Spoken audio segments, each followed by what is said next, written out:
तीर्थ यात्रा divine journey हमारी पहुंची है आज उन्हेल के कामितपुरम पार्श्वनाथ भगवान के दरबार में।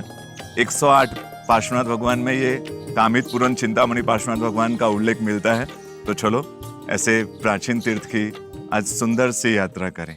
उन्हेल श्री कामितपुरम पार्श्वनाथ तीर्थ मध्य प्रदेश के मालवांचल में स्थित शांत और सुंदर उन्हेल नगर का प्राचीन नाम तोरन था। जग प्रसिद्ध 108 पार्श्वनाथ तीर्थ में वर्णित यह अति मनोहारी तीर्थ है। प्राप्त शिलालेखों से प्रतिमा जी की कलाकृति व मंदिर में उपलब्ध अवशेषों से यह प्रमाणित होता है कि जिनालय 10वीं शताब्दी के पहले की अवधि का है, जिसके कई जीर्णोद्धार होते गए। गुप्तकालीन अवशेषों के पाए जाने से इस स्थान की प्राचीनता सिद्ध होती है।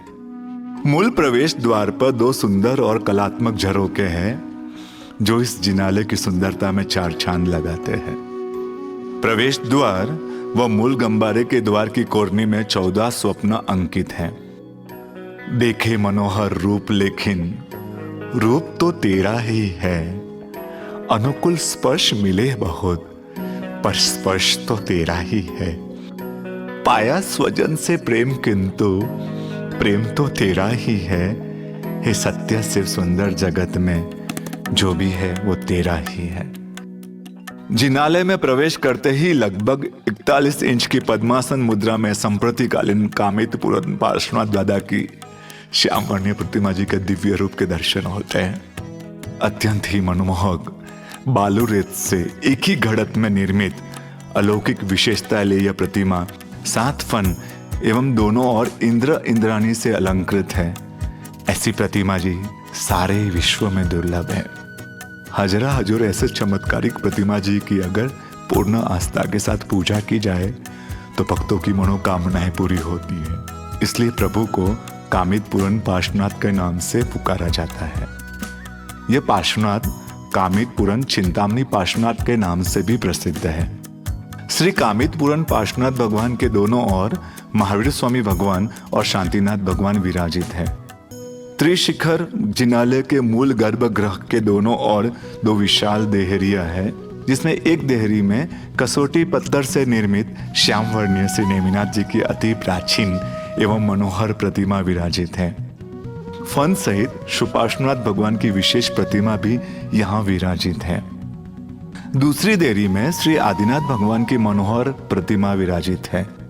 उपाश्रय की खुदाई से प्राप्त श्याम वर्णीय श्री शांतिनाथ जी की प्रतिमा अत्यंत सुंदर और रमणीय है। अनंत लब्धि निधान श्री गौतम स्वामी जी की प्रतिमा यहाँ सुशोभित है। सिद्ध चक्र पट तथा श्री सिद्धाचल पट के भी दर्शन यहाँ होते हैं। जिनालय में मौजूद मणिभद्र वीर का पिंड विशेष आकृति लिए हुए है। ऐसा कहते हैं कि इस पिंड का आकार धीरे धीरे बढ़ता है। पद्मावती देवी और चक्रेश्वरी देवी भी पिंड अवस्था में विराजित है। अधिष्ठायक देव श्री पार्श्वयक्ष भी इस जिनालय में विराजित है। मुगल शासकों के आक्रमण से प्रतिमाओं को सुरक्षित रखने हेतु मूल गंबारे के ठीक नीचे एक तलघर बनाया गया था। यह तलघर अभी बंद कर दिया गया है। पर्व तिथि के दिनों में रात में घुंघरू और अनेक वाजिंत्र के साथ ही मंद मंद भक्ति स्तवना की आवाजें भी सुनाई देती है। ऐसा लगता है जैसे स्वर्ग से कुछ अदृश्य दिव्य शक्तियों के द्वारा प्रभु की भक्ति की जा रही हो। पुजारी जी द्वारा रात्रि को संपूर्ण शुद्धि के साथ मंदिर जी मंगल करने के पश्चात प्रातः द्वार उद्घाटन के समय कभी कभी बिखरे हुए चावल के दाने मिलना, यह घटना साक्षात चमत्कार स्वरूप है। पुजारी जी की 8वीं पीढ़ी दादा की सेवा में रत है। उन्हेल में जैनों के लगभग 170 घर है। इस छोटे से संघ में भी 25 से 30 युवान पर्व पर्युषण की आराधना करवाने के लिए अन्यत्र जाते हैं। तीर्थ परिसर में प्रेम सूर्य आराधना भवन है। तीर्थ कार्यालय के साथ ही ज्ञानार्जन हेतु पाठशाला व यात्रिकों हेतु भोजनशाला, अतिथि भवन, आइम्बिलशाला एवं धर्मशाला की संपूर्ण सुविधाओं भी यहाँ उपलब्ध है। प्रणाम सुरेश भाई। प्रणाम प्रणाम। हमारी तीर्थ स्पर्शना की यात्रा आज 4था दिन। ऐसा एक प्रश्न उठ रहा है, मतलब जो यात्रा कर रहे हैं प्राचीन तीर्थों की यात्रा, उसमें कि किस तरह से ये यात्रा होनी चाहिए, तीर्थ यात्रा किस तरह से होनी चाहिए, ये एक प्रश्न है। उस पर आपके क्या विचार है? सबसे पहले मज़ा तो आ रहा है आपको? बहुत ही आनंद आ रहा है, बहुत ही प्राचीन तीर्थों की यात्रा करके बहुत ही सुंदर लग रहा है। अच्छा, प्रश्न इनका जो था कि तीर्थ यात्रा हमें कैसे करनी चाहिए।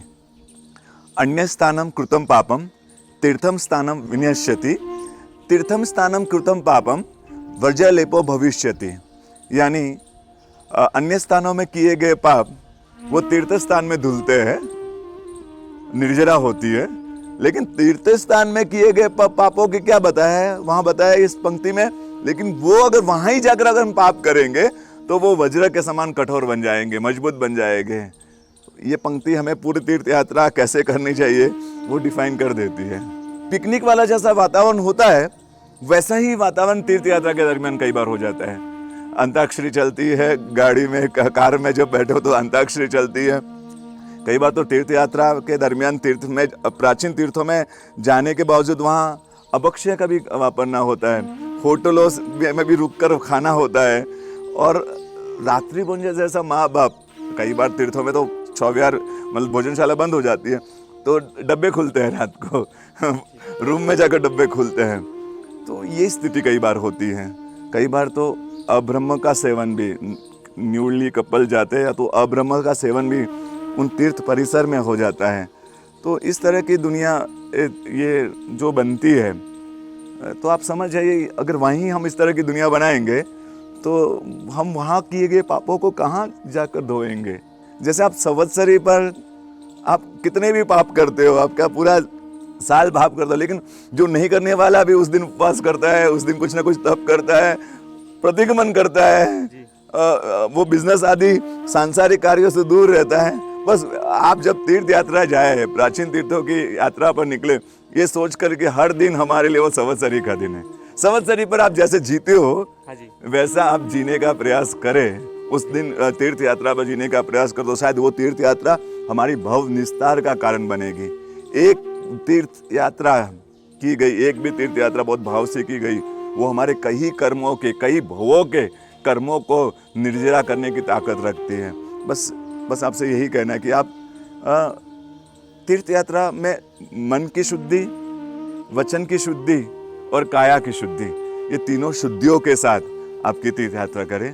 बस इतना ही कहना है। तो आप भी हमेशा जब जाए और इस तरह का माहौल बनाए। खूब खूब धन्यवाद। 108 पार्श्वनाथ भगवान में शामिल श्री कामित पूरन पार्श्वनाथ भगवान के दर्शन करने के लिए इस तीर्थ की यात्रा जरूर करें।